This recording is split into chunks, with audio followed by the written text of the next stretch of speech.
আসসালামু আলাইকুম আরহামতুল্লাহি ওয়া বারাকাতুহু। সুপ্রিয় দর্শক মণ্ডলী, আজকে আমরা চলে এলাম জালালপুর ইস্টার্ন বাজার এবং আজকে আমাদের জালালপুরে মাছ এবং মাংসর দাম কত সেটা আপনাদের এই ভিডিওর মাধ্যমে জানাবো। তো অবশ্যই ভিডিওটা আপনারা শেষ অবধি দেখবেন, তারপরে বুঝতে পারবেন। প্রিয় দর্শক, তাহলে চলুন ভিডিওটা শুরু করা যাক। প্রথমে আলু কিনে নেব আমরা, আর আলু আপনারা দেখতে পাচ্ছেন খুব সুন্দর সুন্দর আলু। প্রিয় দর্শক, আজকে জালালপুর ইস্টার্ন বাজারে আলুর দাম ছিল 14 টাকা কেজি। তারপরে আমরা নিয়ে নিব পেঁয়াজ, আর পেঁয়াজগুলো খুব সুন্দর সুন্দর ছিল, আর পেঁয়াজের দাম ছিল 35 টাকা কেজি।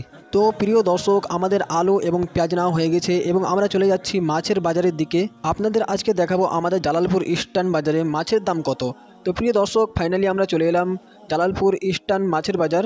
আমাদের জালালপুর অনেক বড় একটা বাজার, আর এখানকার পরিবেশ অনেক অনেক অনেক সুন্দর। প্রিয় দর্শক, এখানে অনেকগুলো মাছের দোকান আছে, আর আমরা এক দাদুর কাছে চলে এলাম মাছ কেনার জন্য।